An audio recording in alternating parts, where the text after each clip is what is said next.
They've received thousands of dollars for imaginary services. Absolutely.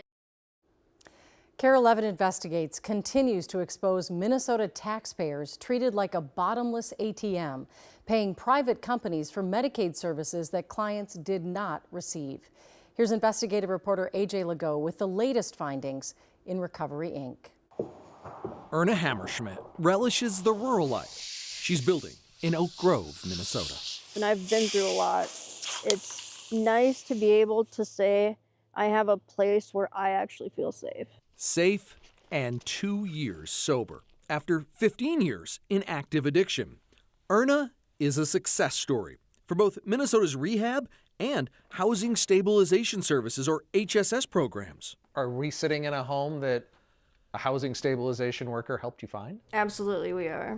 She's watched with concern as KARE 11's investigations expose seemingly endless cases of fraud in these programs that helped her. So, decided she'd better check her own Medicaid insurance billing claims.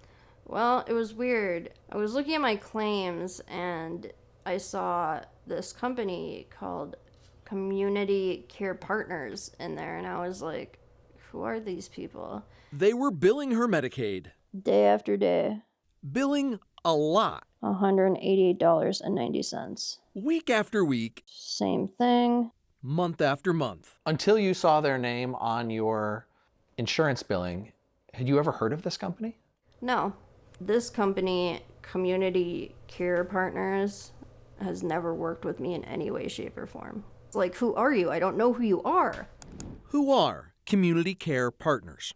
Their website says they provide ARMS. ARMS is the acronym for Adult Rehabilitative Mental Health Services, a Medicaid program overseen by the Minnesota Department of Human Services that helps an individual develop and enhance psychiatric stability. I've never received any type of ARM services. Online, Community Care Partners solicits referrals with very detailed information requested. The exact info you'd need to start billing someone's Medicaid. When you click on Meet Our Team, you get a page with no information. It does say, find us at our working location in St. Anthony. Let's go see if Community Care Partners is actually here. So KARE 11 set out to do just that. This is the address. It says it's Suite 312. We found a small sign on a door and a mailbox, but no one answered. Doesn't look like anybody's actually here. It's 1:45, so we're in the middle of the day during business hours. The Secretary of State website listed a manager. When KARE 11 contacted her, she provided evidence that she'd sold the business in December 2023. That sale happened before the ghost billing to Erna's insurance started, and the timing raises even further questions. State Medicaid data reveals Community Care Partners billed just $20,000 in 2022 and $10,000 in 2023. However, in 2024, under new ownership, the company's Medicaid billing didn't just grow, it exploded by nearly 7,000% to more than $700,000.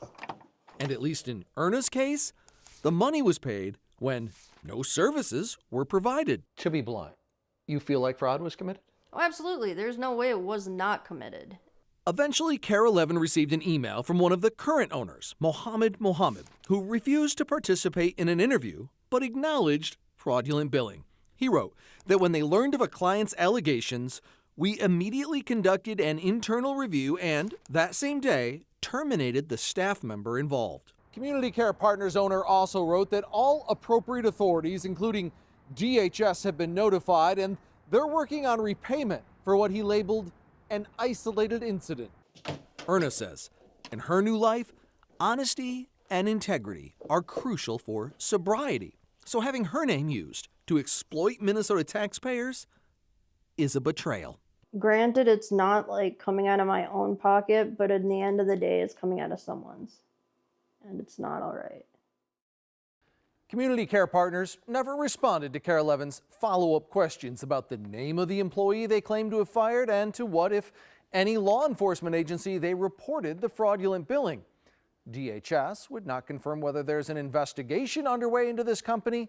However, just last week, DHS and the governor announced ARMS is one of the programs that will now be subject to third-party bill auditing to check for signs of fraud. For KARE 11 Investigates, I'm AJ Legault.